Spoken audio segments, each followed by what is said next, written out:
You know exactly how it starts. It's 7 a.m., your alarm goes off, one eye is barely open, the room is still dark, but your hand is already moving. Before your brain has even processed that you're awake, you're scrolling.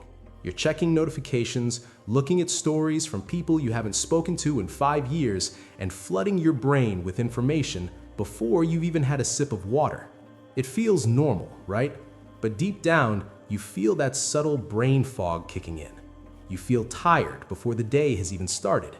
We tell ourselves it's just a way to stay connected, but if we're being honest, it feels more like we are programmed. So what if you just stopped? Not forever, but for just 1 month.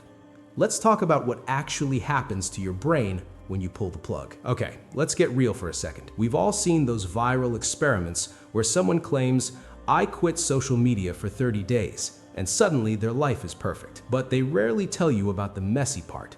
The biology of it. The first few days of a digital detox are not peaceful. They are chaotic. Your brain is essentially in withdrawal. See, apps like Instagram, TikTok, and X are designed by engineers to hack your dopamine reward loops. Every like, every comment, every refresh is a hit of digital sugar. When you take that away, your brain panics.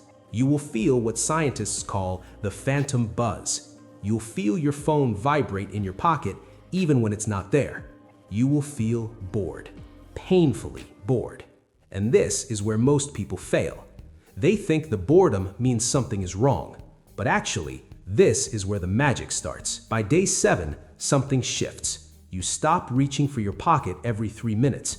This is your dopamine baseline resetting. Right now, your baseline is messed up because of the constant overstimulation. When you stop doom scrolling, your brain stops expecting a reward for doing absolutely nothing. This is the point where you might realize how social media destroys your brain's ability to focus. You know that feeling when you can't even watch a movie without checking your phone? That's your attention span fragmenting. Around the second week of quitting, that fragmentation starts to heal. You might find yourself reading a book or listening to a song all the way through without that burning urge to skip or swipe. It sounds small, but in 2024, having a deep focus is a superpower. Let's talk about the anxiety factor. This is huge for our generation. We are constantly stuck in the comparison trap. You look at your phone and see someone's highlight reel, their promotion, their vacation, their perfect relationship, and instantly your life feels inadequate. This is the root of modern anxiety. When you cut that cord, the silence is loud at first, but by week 3, that silence turns into clarity. You stop caring about what people are doing in Bali or New York, and you start actually looking at the room you are in. The fear of missing out, or FOMO, gets replaced by the joy of missing out. You realize you haven't missed anything important. The memes will still be there, the news will still happen, but your peace of mind, that's something you can't scroll for. There's a concept called digital minimalism. It's not about hating technology, it's about using it intentionally. When you aren't glued to the screen, your neuroplasticity, the brain's ability to rewire itself, kicks into high gear. You start having original thoughts again. Not thoughts fed to you by an algorithm, but your thoughts. By day 30, you aren't just off social media, you are recalibrated. You sleep better because you aren't blasting blue light into your retinas at midnight. You are less irritable, and oddly enough, you feel less lonely. It's ironic, right?